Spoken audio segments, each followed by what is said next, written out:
Fala, fala galera que tá aí do outro lado, assistindo então a parte 2 desse bate-papo muito bacanudo aí, que a gente tá fazendo acerca da crônica prólogo do cenário de Pelotas by Night, né? Inclusive eu disse no primeiro vídeo que eu tava em dúvida se eu iria botar essa crônica prólogo no material, já recebi vários bombardeios ali no Instagram, do direct, para botar. Pô, bota, cara, tu já escreveu e tal, então, já que é pelo bem de todos e vontade geral da nação, eu colocarei. Tá? Terei esse trabalho extra aí para colocar. Fica ali como, talvez quem quiser pegar o cenário e jogar por si só esse prólogo e fazer a sua Pelotas, né? Então ficará à vontade aí para poder utilizar também desse artifício. Mais um daqueles que a gente pretende oferecer. Mas vamos falar de diferenciais do Pelotas by Night, propostas, ideias, depois dessa retomada aí, para a gente fechar o arco, né, da crônica prólogo. A gente falou até o quinto encontro, falamos então até a quinta sessão, são 10 sessões programadas, e hoje a gente vai dar sequência falando das demais sessões restantes. Lembrando que eu já tinha dito no primeiro vídeo que seriam 9 sessões mais um. Na verdade, o mais um é porque, devido a alguns atalhos, digamos assim, oriundo das opções que a Coterie teve, a gente acabou então acoplando a 10ª sessão como uma extensão de jogo na 9ª, por isso que eu chamo de 9 mais 1. Tá? Mas na verdade a gente fez até mais do que 10 sessões no final, porque a gente teve um epílogo pós, tá? Então a gente também acabou tendo mais um encontro de qualquer forma. Bom, vamos retomar aqui e vamos fazer um recap bem rápido, caso tu não tenha visto o primeiro vídeo, eu indico que veja. De toda forma, eu vou rapidamente aqui lembrar o que aconteceu. A Coterie, os observadores, que é a Coterie dos jogadores, ela é uma Coterie Questari. Uma Coterie Questari, pelo V5, é uma Coterie de investigação.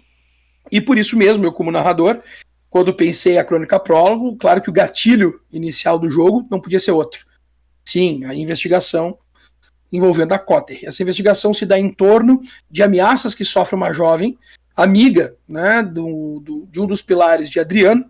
Felizmente, inclusive, aproveitar para falar que o jogador, o Fábio, que participou então dessa crônica prólogo com o Adriano La Sombra, não estará presente hoje por questões de saúde, né? Ele parece um pouco gripado, então melhoras, Fabião, aí, se estiver nos assistindo, melhoras para ti aí, tá? E por conta disso, então, a partir desse pilar que contata Adriano, que é um investigador, La Sombra, um investigador, ele então resolve acionar a Coterie quando fica sabendo que nas mensagens que a jovem recebia haviam algumas acusações de ela estar envolvida com sanguessugas. A Coterie vai no encalço dela, descobre que de fato ela tinha a ver com sanguessugas, ela era, digamos que, namorada, né, de um personagem anarquista chamado Duque. A partir daí, então, começa um imbróglio entre os anarquistas e a Camarilla, que detém no cenário de Pelotas by Night uma guerra fria. A Coterie acaba envolvida nesse cenário de disputas, complôs, revanchismo, e acaba culminando, então, na busca daqueles que estariam ameaçando a jovem Isabela. Chegam até a região da cidade, que é o Distrito Industrial, no antigo parque da Feira do Doce da cidade, Feira Doce, e lá eles confrontam, então, com caçadores armadores, vamos chamar dessa forma. Pessoas que investigam por curiosidade, através de alguns vestígios, que são quebras de máscara, deixada pelos membros da Camarilla e outros vampiros. Eles acabam confrontando eles, conseguem superá-los, um deles é feito prisioneiro e levado então para o hospital psiquiátrico Dr. Olivia Leite, que é o hospital então do mestre, né, do personagem do Julie, que é o Francisco.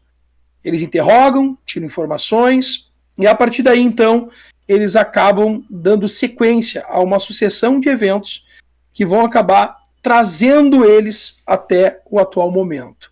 Dentre esses eventos, o encontro com Ratazana, o primógeno dos Nosferatu, que pede auxílio do próximo Elísio que teria na cidade, porque os Ventru estariam tentando tomar de assalto os seus domínios seculares na cidade, a estação férrea.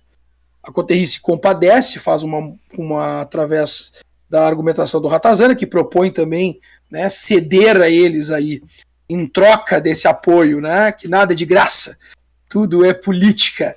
Ele cede então alguns apetrechos, né, que tinham ficado dentro da caminhonete dos caçadores lá, e A partir daí, então, temos o Elísio. Nesse Elísio tem um conflito político. Esse conflito político termina e, em sequência disso, a gente tem os ratos sendo acusados de quebra de máscara. E a cria de Ratazana, a bailarina, acusada de ter feito uma cria abortada, se solta dos seus domínios e acaba, então, adentrando o meio de uma escola de samba e atacando as pessoas que por ali transitavam. A partir daí, então, começa uma caçada de sangue declarada aos Nosferatu, na verdade, a bailarina, né? E os jogadores descobrem que os Nosferatus talvez estejam sendo alvos de um complô. Quem diz isso são os anarquistas, que indicam como eles poderiam descobrir a verdade.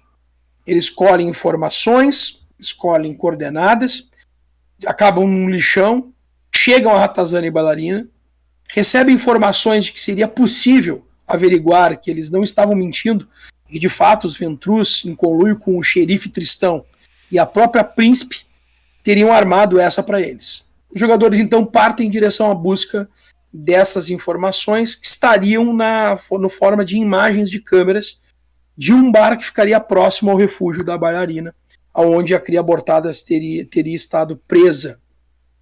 E aí eles vão até lá. A Dayu seduz o atendente do local. Salvo engano, o Francisco entra, né, no local juntamente com o Arcanjo. Não, o Arcanjo não, o Arcanjo fica na... O Emídio, né? O Arcanjo fica na rua junto com o Adriano.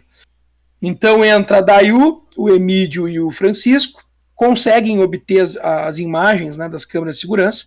Realmente, Ratazana tinha razão, haviam registros, mas parece que muito logo eles conseguem as imagens, chega uma mensagem no celular dizendo que sabem que eles estiveram com os ratos e que eles serão então perseguidos. Quando a mensagem chega no celular enviada por Duke, eles então conseguem enxergar nas câmeras, no caso de quem estava dentro do estabelecimento, né, a Dayu, o Emídio e o Francisco, eles enxergam a imagem então da chegada de carros e na rua o Adriano e o Arcanjo podem testemunhar, né, diretamente esse fato. Termina aí então a quinta sessão. Vamos para a sexta sessão, que começa em alto. A sexta sessão ela começa bastante agitada, né? Porque nisso chega o pessoal da Telealarme. Eu já expliquei, acho que no outro vídeo, mas eu vou explicar de novo. A Telealarme aqui em Pelotas, ela é um serviço de segurança privado, tá? Residencial, empresarial. E na história do Pelotas by Night, ele é de propriedade do xerife, que é o Lauro Tristão. Então os caras da Telealarme estão chegando. Nesse momento que eles... Ayrton, só pra lembrar que nesse momento foi só um carro que chegou, né? Se eu não me engano, que foram 2 caras pra averiguar se era realmente a gente. Exatamente. E aí Exatamente. estavam prontos pra chamar reforços. Foi aí que a gente parou. Isso. Tá. E aí nisso, que esses 2 camaradas da Telealarme chegam, sai de dentro do bar o seu Emídio, junto com a Dayu. E o Emídio, então, carregando a sua escopeta, quando sai do bar, ele já sai... já sai atirando na cabeça do cara. Olha como a história é distorcida. Olha como a história é distorcida. Os caras chegam. A gente se manteve dentro do bar. A gente ouviu e viu os caras pelas câmeras de segurança e eles sacaram as armas e apontaram na direção do Adriano e do Arcanjo. E quando eles gritaram parados, os 2 seguiram se mexendo em direção à praça, que fica em frente a esse bar, e os caras dispararam.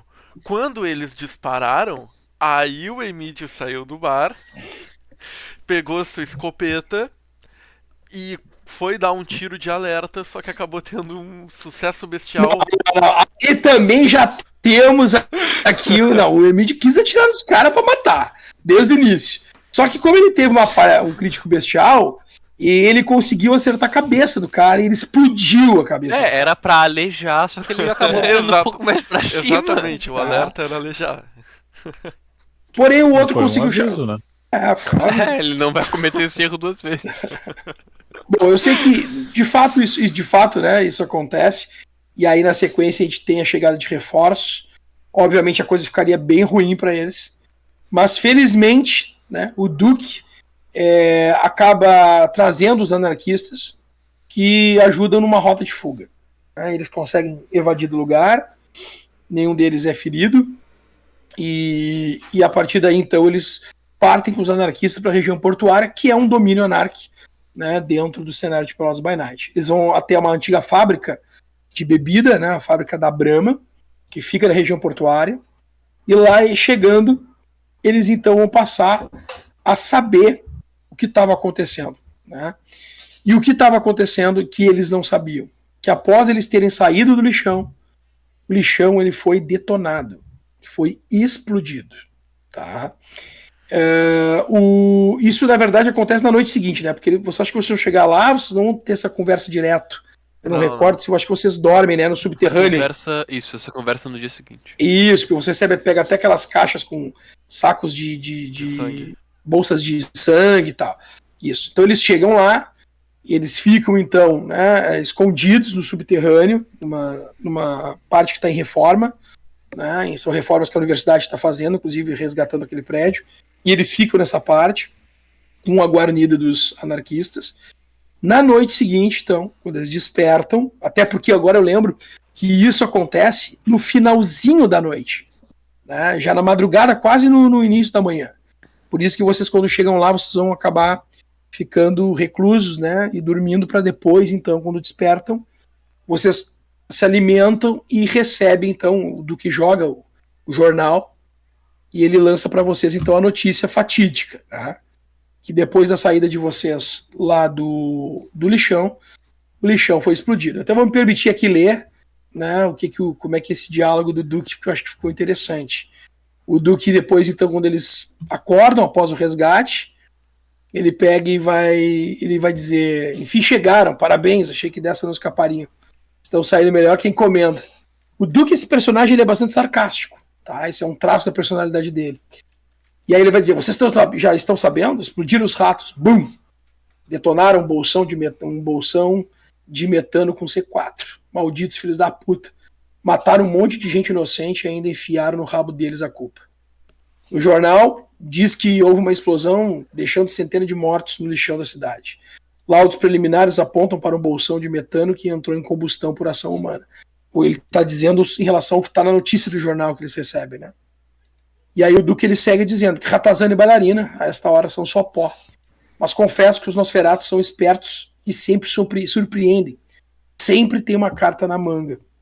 E aí, nesse momento, o Duque, então, né, vai dizer que, como um plano B, né, tinha chego na noite anterior, logo cedo dela começar, um corvo que trazia um papel preso na sua pata. E nesse papel dizia que se alguma coisa acontecesse no lixão, era para que o Duque entregasse isso para Coterri. E aí então eles recebem um bilhete deixado pelo Ratazana.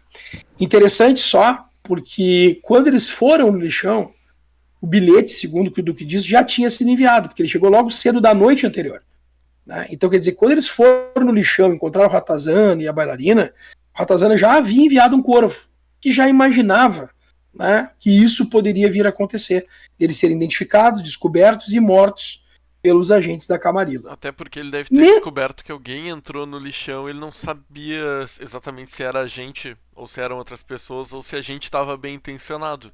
Afinal, a gente estava com uma bomba lá, né? Então... exatamente. Bom, aí eu vou ler o que o bilhete dizia, porque isso é importante para o desenrolar das sessões futuras, né? O bilhete diz assim: só leia se você é membro da Coterri de investigação da Camarilla, os observadores. Caso contrário, queime este bilhete e esqueça que um dia esteve com ele nas suas mãos. Sim, se vocês estão lendo esse bilhete, é porque provavelmente eu e Bailarina estamos mortos. Os Ventrus, o xerife, e seja mais quem está envolvido nessa merda toda, nos pegaram de jeito. Sabia que isso poderia acontecer, que poderíamos estar sendo vigiados, mas precisava arriscar. Era a nossa última chance. Sei que vocês devem estar vindo até o lixão. Ao menos eu espero. Ou será o fim da linha. Se vierem, saberei que querem a verdade sobre o que se tornou a Camarilla de Pelotas. Ou melhor, o que ela sempre foi, uma mentira. Eu sei que disse que não contaria nada até ter certeza que conseguiriam as provas irão nos inocentar dessa merda toda e derrubar a casa dos engomados e dessa sujeira toda que estão fazendo contra nós. Mas pelo jeito já é tarde. Nós, os ratos, acreditamos que conhecimento é poder. E por isso vou lhes dar todo o poder que temos. Não posso arriscar que esse bilhete caia em mãos erradas. Então, terão que ser espertos e tentar decifrar o que direi. Nos chamam de ratos, mas os verdadeiros ratos estão dentro da camarila, em volta do trono. Existe um complô em curso. Querem derrubar a príncipe e não são os anarquistas dessa vez. Para ser sincero, eles também fazem parte desse jogo, ainda que não saibam. Tem gente que está se passando por gente que de fato não é. Tem gente que conta vantagem, inventou um passado de glória que nunca existiu, vivendo de mentiras e manipulações. Todos são peças de um grande jogo das cadeiras. O objetivo final e o prêmio final é o poder.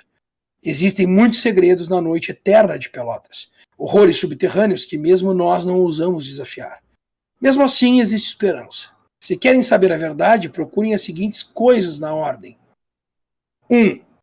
Pesquise o clã dos mostardeiros. Certamente, no seu descanso eterno, devem ter o que dizer. 2. Lembrem que as estradas vestidas de ferro podem levar longe no vento da noite. Na sequência, decifram-me em 1863 e a verdade te darei. Ou devora-te na gruta ou nos cerros do além.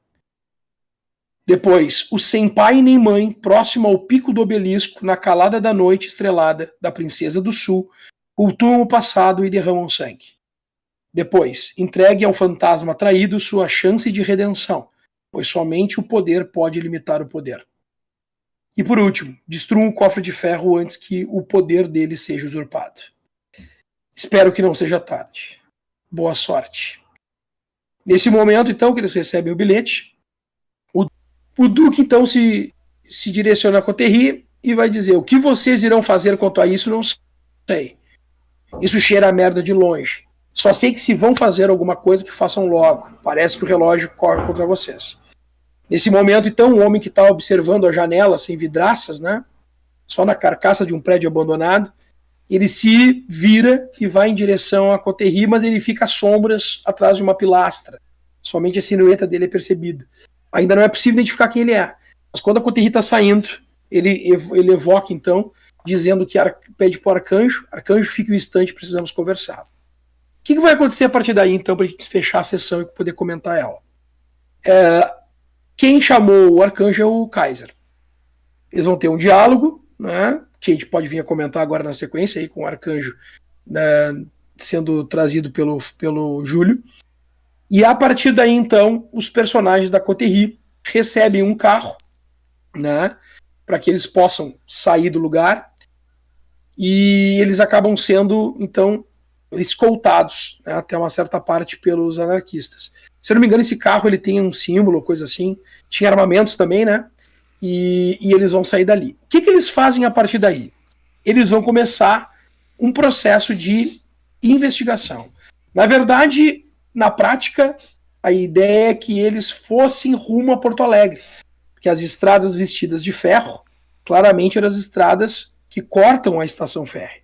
E ali começaria o processo de pesquisa deles. Mas, como eu já disse na primeira sessão, eu volto a dizer, o planejamento ele é um norte, mas os jogadores têm total liberdade e livre-arbítrio para tomar as ações de acordo com o que acham mais pertinentes. Eles não fizeram isso. Eles não foram atrás dessa ideia da estrada de ferro, da estrada vestida de ferro, não desenrolaram essa história e foram fazer coisas bastante distintas. Foram até a Malsim, foram até a Lifatima, que vai ser a primógeno, né, dos Banu Haqim na cidade. Eles vão até o cemitério, né? Eles vão até a Capela Tremer. Na verdade, cada um deles vai ficar numa parte da cidade e vão fazer investigações independentes. E depois eles acabam se reunindo, inclusive rola uma perseguição após eles irem até o local onde ficava a Lifatima, que era a mesquita da cidade, conseguem evadir e vai terminar então essa sessão quando eles chegam até a região do porto e eles vão a um refúgio, né, que lá estava, que é um antigo galpão, no final da rua Dom Pedro II, um antigo galpão de uma empresa chamada Fonseca Júnior. E eles vão ficar lá então, lá eles vão passar esse resto de noite, acabam encontrando o Kaiser no final dessa sessão, e ela encerra então com eles guarnecidos ali. Bom, aí tem cutscenes, né, que são, como eu já tinha explicado, são alguns gatilhos que eu lanço, ou com desdobramento de coisas que ficaram pendentes, ou gatilhando coisas que vão ocorrer a partir da próxima sessão acontecer, ou mesmo trazendo alguma ponta que ficaria aparentemente solta, mas que em algum momento eles iriam se apropriar, né? E nesse caso, a cutscene que é narrada para eles é a cutscene do que acontece depois que eles saem da fábrica da Brahma. Porque depois que eles saem da fábrica da Brahma, a Malsim, que é uma assassina de aluguel, contratada pelo Tristão, que é o xerife, em conluio com os Ventru, que havia perseguido eles, né, até aquele local, quando eles evadem após o conflito lá com as forças de segurança do xerife. Ela então fotografa o local, né, mostrado na cutscene ela no alto de um prédio, observando eles chegarem, e em seguida que eles saem, ela então adentra o lugar e se defronta com o Kaiser. E a cutscene vai terminar justamente no momento que eles estão ali se confrontando, né? Além disso, tem uma outra cutscene que mostra um livro em aberto, com o vento entrando numa antiga casa, cujo chão é feito de escariolas, revestido de cerâmica, e uma mão, então, né, toda ela carcomida pelo tempo, com unhas protuberantes, toma o livro de cima da mesa e leva para a escuridão, permanecendo apenas os olhos incandescentes, seja lá do que for aquilo, que tomou o livro em suas mãos e o tragou, né, às sombras da noite.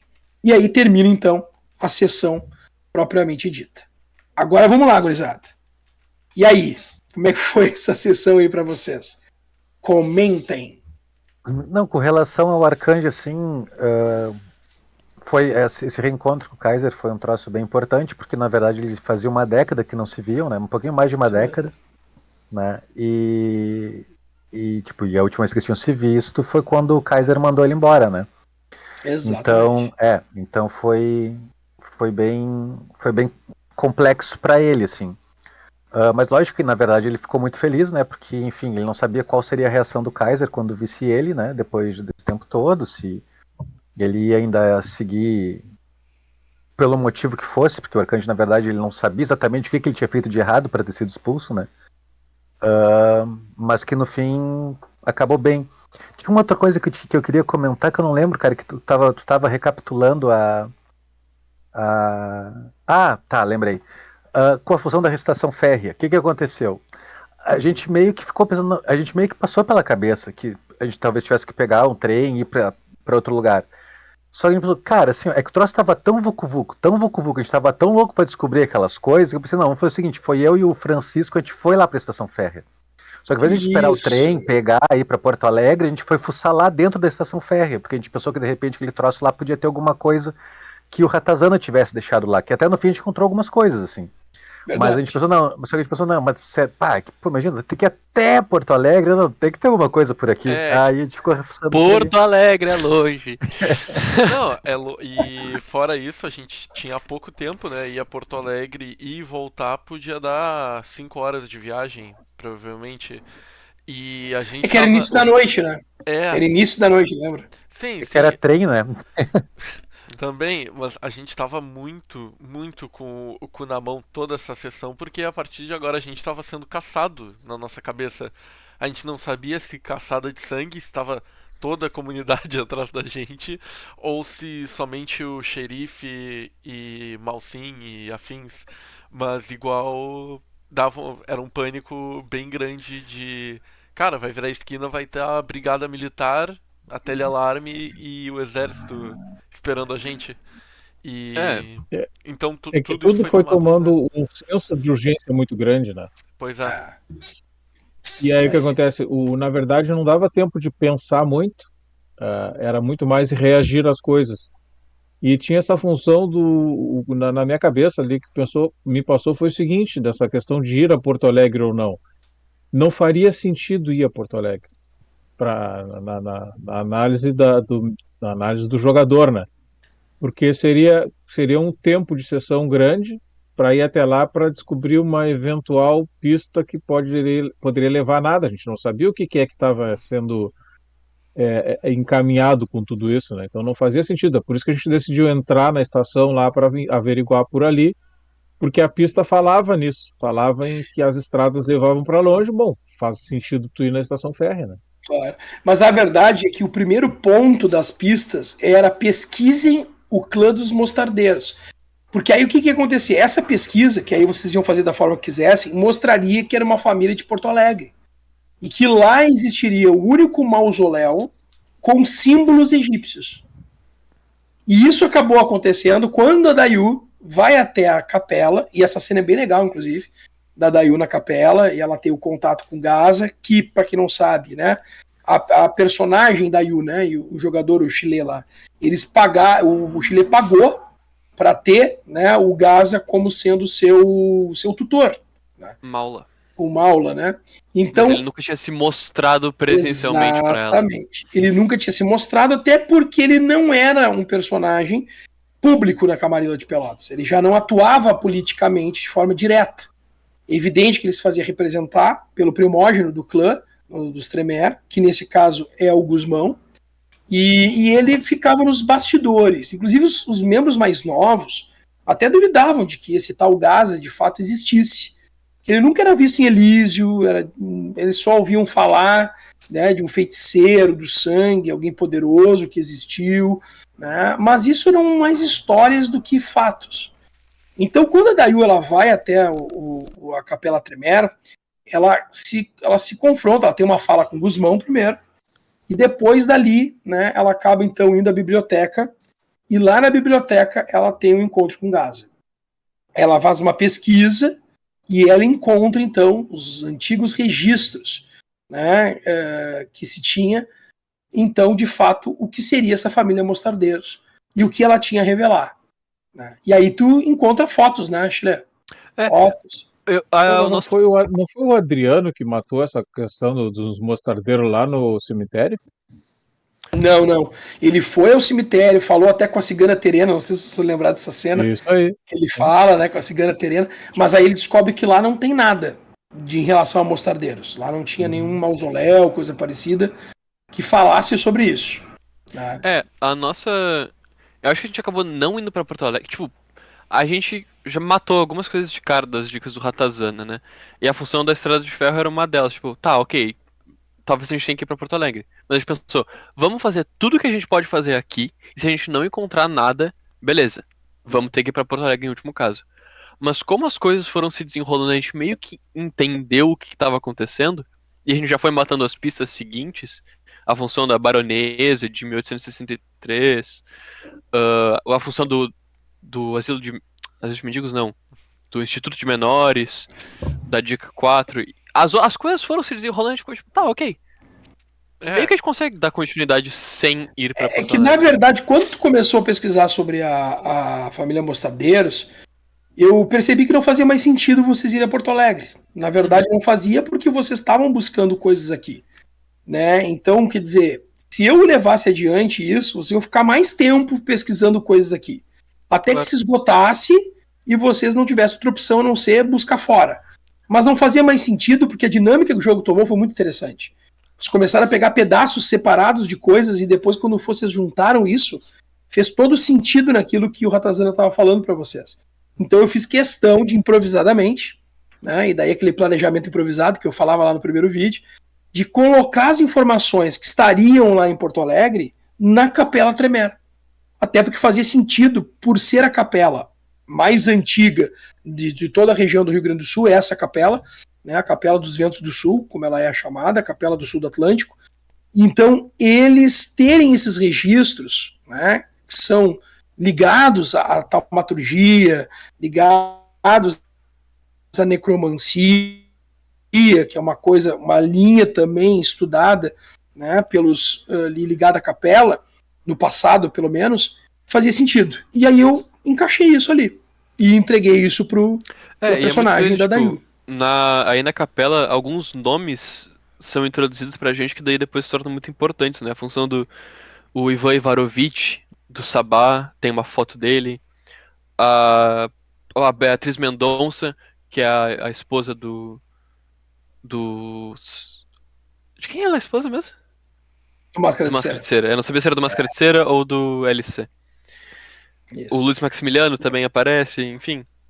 Que é o Que é o Máscara de Máscara de Cera. O Cera. Luiz Pois é. Maximiliano é o Máscara de Cera. Então é muito doido como algumas coisinhas foram sendo introduzidas aqui, que daí depois elas, enfim, se desenrolam, né? E Vão outro se desenrolar ponto depois. dessa sessão que a gente comentou sobre a urgência, se eu não me engano, o Emídio foi largando cada um em um local. Inclusive te deixou na capela, deixou a Dayu na capela, o Adriano e o. No cemitério. O Adriano foi pro cemitério junto com o. Sozinho. Foi Daí sozinho? o Júlio e o Júlio na. Não, Na estação de ferro. Não, por Na estação de causa ferro. que ele foi comigo lá no hospital, não foi? Sim, na verdade, tu deixou todos eles, se eu não me engano. E aí depois tu foi até abastecer, alguma coisa assim. Foi a Sim. algum ponto, né? Eu lembro que teve alguma cena contigo botando combustível, coisa parecida no Roubando carro. combustível.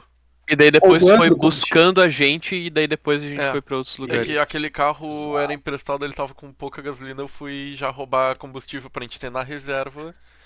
E eu não como a gente não queria passar em nenhuma câmera de segurança, nada, eu preferi ir pra uma rua escura e pegar um carro da rua e fazer lá o sifão e roubar gasolina. Exatamente. E aí foi isso aí. Enquanto então a Dayu tá lá, agora só alguns disclaimers aqui pro pessoal que tá assistindo, né? O Chile falou de alguns nomes aí que apareceram. Então o Ivan Yarovich, tá? Ele é o líder do Sabá aqui na cidade. Isso, segundo os registros, até onde eles acharam, pelo menos desde o século XIX. Ele aparentemente nas imagens aparecia como um industrial, como alguém dono de um setor de produção industrial. A cervejaria Continental. A cervejaria Continental, né, que é subsidiada em Pelotas, mas ela é de Porto Alegre. Ela é a original em Porto Alegre, subsidiada aqui. E então um personagem que vai fazer sentido para eles, na verdade, lá no final, quando for narrado uma cutscene que encerra a última sessão. Mas foi introduzido, era importante que fosse introduzido aí. E uma coisa que eu acho interessante é que a gente não fazia ideia de quem era o Ivarovich, né? E daí quando a gente se encontra com o... Bem depois, quando a gente se encontra com o Kaiser, tipo, cara a cara, depois ele cagar a pau a mão assim, a Dayu fala tá, e quem é esse tal de Ivan Ivarovich? O Kaiser fica, tipo, putaço com a Dayu só com ela citar esse nome. E a gente até conjectura que, tipo, será que é o nome do Kaiser? Ele ficou puto porque a gente meio que descobriu o que é. Por que ele não gosta desse cara? Ou será que ele é esse cara? E daí depois a gente entende todo o rolê. Foi muito divertido. Que é justamente o fato dele ser o líder Sabá. A Beatriz, então essa história aqui é importante mencionar. A Beatriz Mendonça, ela era a noiva, tá, do Maximiliano, que é o personagem que é o Máscara de Cera, tá, que é um NPC do cenário. E eles eram noivos, só que ocorre uma tragédia. Às vésperas desse noivado se consumar num casamento, ela acaba sendo assassinada. E ela é assassinada de forma totalmente insidiosa, né, e misteriosa ao mesmo tempo. O corpo dela é todo drenado, o sangue do corpo é todo drenado. Vem legistas de todas as partes, a família dela é uma família de posses, né? A própria família do Maximiliano Freitas também é uma família de posses, do Luiz Maximiliano, mas nada se chega não se chega a nenhuma conclusão, nada leva a uma explicação racional. Acometido de uma depressão profunda, o Luiz Maximiliano resolve se suicidar. Ele vai até o alto, né, de uma ponte que separa Pelotas a Rio Grande, aqui, cidade vizinha, e quando ele está prestes a cometer o suicídio, uma voz, como saída do nada, ecoando na escuridão, né, da noite, acaba então dizendo a ele que tinha uma proposta a fazer. E a proposta era a eternidade em troca da vingança. E isso foi convidativo naquele momento, ainda que não fizesse nenhum sentido, mas aquilo é convidativo, ele aceita, e então ele acaba sendo abraçado. A personagem que fala com ele chama-se LC, é um lobo da costa. a figura enigmática, que foi no passado um literato pelotense, esse é um personagem real da história de Pelotas, mas que havia se tornado um Nosferatu. E ele então vai abraçar o Luiz Maximiliano, que morre para nascer com Máscara de Cera, que é esse personagem que se tornou um espectro que ronda a história da cidade, né, e que tem um plot twist bastante denso e que tem desdobramentos futuros, né, e que certamente quem tomar o cenário em mãos vai poder explorar, e eu acho que deve explorar, inclusive, bastante isso, né? Então, só para a gente deixar claro quem são esses personagens. Bom, depois de reunidas provas, reunido informações, o Emídio arrebata todo mundo, e aí o Adriano, ele tem uma ideia. Ele faz uma carta, vocês lembram dessa história que o Adriano faz? Sim, da carta? péssima ideia. Contando tudo, assim. Inclusive, isso é uma coisa que eu queria poder falar com o Fábio agora. E na época eu não podia falar, né, como narrador e jogador. Mas eu não entendi muito bem a jogada dele, porque ele literalmente contou pra todo mundo. Ele contou pra todo mundo o que estava acontecendo. Tudo que tinha acontecido, ele, tipo, jogou merda no ventilador, sabe? Mandou carta pro Gratiano, mandou pro Falou pra cigana no Dom Murtinho, falou pro espírito do cemitério, e foi na Malsim. Só que eu disse pra ele o seguinte: rodar pela cidade era perigoso. Principalmente no cenário que eles se encontravam de grande tensão e de conflito, né? Na Malsim não, foi na Ali Fatima que ele foi, né? Mas ele falou pro espírito, lembra que ele pediu pro espírito? Mas é que na ideia pelo que eu me lembro que o Adriano falou o seguinte, a ideia dele era o seguinte: olha só, nós vamos morrer. Porque tudo estava se caminhando. A Cotoerri não morreu porque o mestre é bruxo, entendeu? Cara, a gente quase morreu no final dessa sessão. Não, a gente fez força. A gente fez bastante força para morrer. Não conseguimos. E a ideia do Adriano era essa: cara, eu vou morrer, mas não vai ficar assim. Foi tudo friamente calculado, cara. Que isso? E daí eu adorei essa carta era para avisar a galera assim: ó, eu morri. Então agora vocês vêm aqui e arregaçam esse negócio. Se eu não me engano, esse foi o argumento dele. Sim, tinha uma coisa mais ou menos. Eu lembro que ele falou alguma coisa nesse sentido. A gente achou mesmo que ia morrer em partes, assim, porque tava tudo fechando na gente, a gente sabia que os caras estavam mais próximos. E, cara, eu acho que foi um pouco rolagem de dados, talvez um pouquinho de roteiro, mas no final da sessão a gente quase morreu. No final da sessão seguinte a gente quase morreu.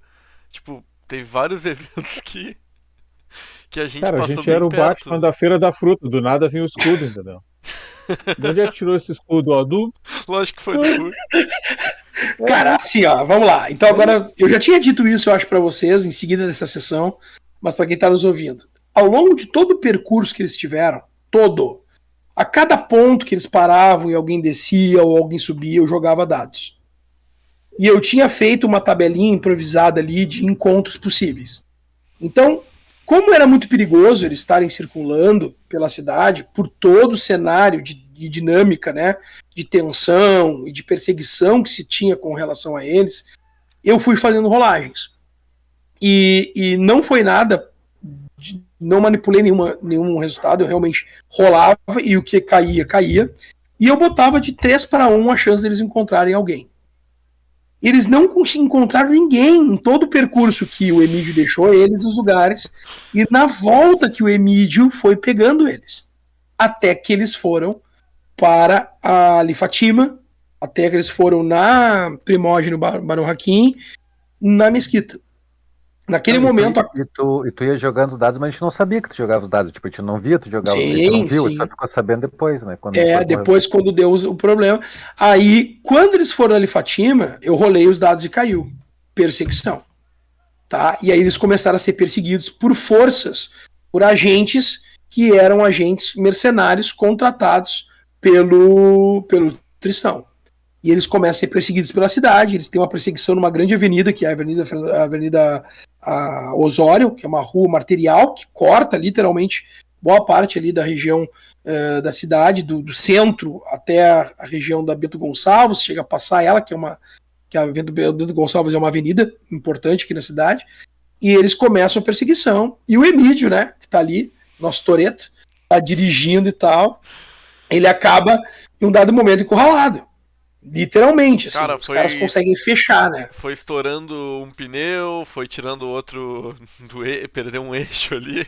Tipo, Exatamente. Foi bem complicado. E aí perto da Bento, chegando na Bento pelo Osório, eu virei numa rua mais fechada ali, na Argolos, se eu não me engano. E foi ali que fizeram uma barreira pra nós. Não, fizeram uma barreira na própria Osório, entre Argolo e que é a rua que antecede a Avenida Bento Gonçalves. Vocês ficaram encurralados. Só que pela Bento veio a polícia, lembra? A polícia fecha vocês pela Bento e os caras que perseguiam fecham vocês por trás, na Argolo. E vocês ficam no meio. Quando a polícia desce e começa a se aproximar, aí vem aquela questão que foi genial, né? Mochila. Que o Adriano, ele pega a mochila que tava, lembra? Quem assistiu o primeiro vídeo, C4, que eles fizeram artesanal, ele pega um tentáculo, esse tentáculo leva a mochila, vai até abaixo do carro, e esse carro é detonado, ele explode, tá? O assim, engata ré e não, passa por baixo do carro. Primeiro é importante, para quem tá nos assistindo, a explosão, obviamente, gerou uma corrente de fogo, né? E vácuo, que vai detonar os vidros do carro deles e vai levar uma onda de calor sobre todos. Todos fizeram teste de frenesia. Todos. E todos passaram. Não. Inclusive o Bruhá. Não, todo mundo passou. Todo mundo passou. Inclusive o Bruhá. Todos passaram. Bom, a partir daí o Emílio então faz uma manobra e eu botei lá em cima a dificuldade da manobra e o carro estava todo danificado, né? E além de danificado, o carro tava de cortar digamos, um cenário que é adverso ao vampiro, que é um cenário de fogo, né? E ele consegue fazer isso, faz essa manobra, consegue ter os sucessos necessários e eles evadem. Para onde vocês vão? Pro porto. Foi o que eles me disseram. E aí eles se tocaram para lá e foi quando eles pararam nesse galpão, né, do Fonseca Júnior lá. Eles entram lá nesse galpão e lá eles então vão acabar ficando nessa noite, que é quando a sessão encerra, tá? Eu só não lembro agora uma coisa, e vocês podem me ajudar, se ainda nessa sessão o Kaiser chega lá no furgão com o Duque, ou se é no início da próxima. Eu acho que é no início da próxima, né? Essa sessão vocês só chegam lá. Vocês só chegam lá, amocam o carro num canto e ficam e buscam um refúgio para poder dormir, né? Não, porque no final da sessão ainda não passou a noite. A gente só termina lá ali. Depois eles aparecem e, tipo, vão pros esgotos, né? Isso, a gente estava pensando que a gente precisava achar algum lugar, mas a gente não deu tempo de procurar. A gente não chegou a decidir nessa sessão. Exato. E aí encerrou com você só chegando no lugar, né? Isso. Tá, e agora eu lembrei de uma coisa. Além daquelas cutscenes que eu mencionei, tem a cutscene do Dr. Olivia Leite.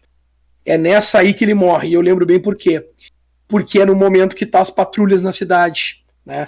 Inclusive, nos testes que eu fazia oculto de vocês, as opções eram perseguição, que foi o que aconteceu, né, por agentes mercenários contratados pelo Tristão, e aí que eram policiais, pessoas tipo uma milícia, que ele tinha, né, à disposição, que era uma força alternativa, perseguição pela Polícia Federal, né, e aí a Polícia Federal era um departamento ligado ao BOIS, que é a Segunda Inquisição, tá, e o outro era o próprio xerife, né, juntamente com os capangas. Eram as três possibilidades que vocês tinham de encontro. Acabou que vocês ficaram com a primeira. Felizmente, ficaram com... Como eu falo, os astros se alinharam, cara, era realmente para que a coisa desencadeasse como desencadeou. Bom, vamos lá. Cutscene do Dr. Olivia Leite. O que acontece?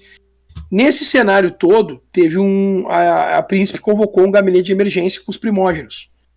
E até para discutir toda essa situação que está acontecendo, apresentar, né, os fatos e mostrar que a Coterri era traidora, né?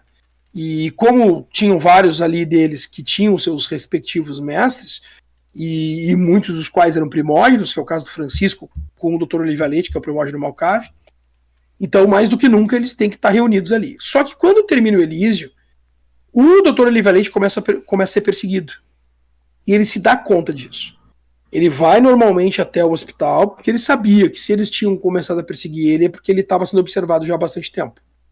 Ele vai até o hospital, ele entra na sala dele, e lá na sala dele ele ativa, atrás da imagem de Luiz IX, que está lá, ele tem um cofre. E ele, nesse cofre, ele pega alguns artefatos que lá estavam há bastante tempo, que ele nem tinha certeza se funcionavam ainda. Mas era a cartada final. Ele bota a música que ele tinha um gosto em predileção, que era o Frank Sinatra, a música My Way, né?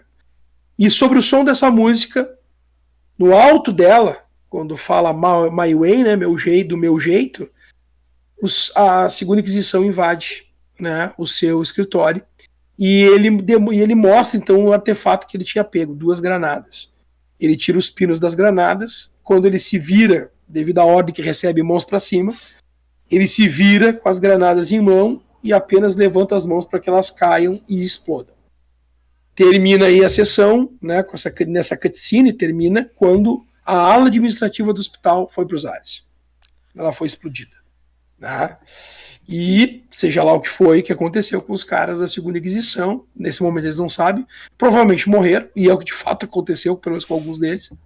Né? E o Dr. Oliverete também, né? Acabou indo pulverizado aí, né? Pela onda de fogo da explosão. Eu vou mostrar pro pessoal que tá assistindo aí o vídeo a imagem que tu mostrou pra gente, e admito, pelo menos eu fiquei fechou um pouquinho brioco nessa hora, que é essa imagem aí dos soldados com essas armaduras, parece que quase futuristas, e tu mostrou que essa cena era eles chegando pelo corredor do hospital até a sala do Dr. Olivia Leite. E arrombando, né? Eles arrombam a sala, ele tá de costas ouvindo a música e eles mandam ele levantar as mãos. Quando ele se vira, ele tá com as granadas e as granadas caem. Ele faz esse movimento. Uma morte honrada, né? É a morte de alguém que sabia que seria morto, mas é aquela coisa como diz a música, né? Que não é por acaso que eu escolhi essa música para dar dramaticidade, né? Então, se eu vou morrer do meu jeito, e eu vou morrer levando vocês junto comigo. Era louco, mas era gente boa. É isso aí. Era um louco leal. Um louco leal, pelo menos aquilo que se comprometia, que era Camarilla. Não vale muito a pena, né? Mas tudo bem, tá bem. Mas cada um sabe pelo que vive. Bom, e pelo que morre, né? Muito bem. Bom, termina então aí a sessão, né? Nesse momento todo mundo aliviado.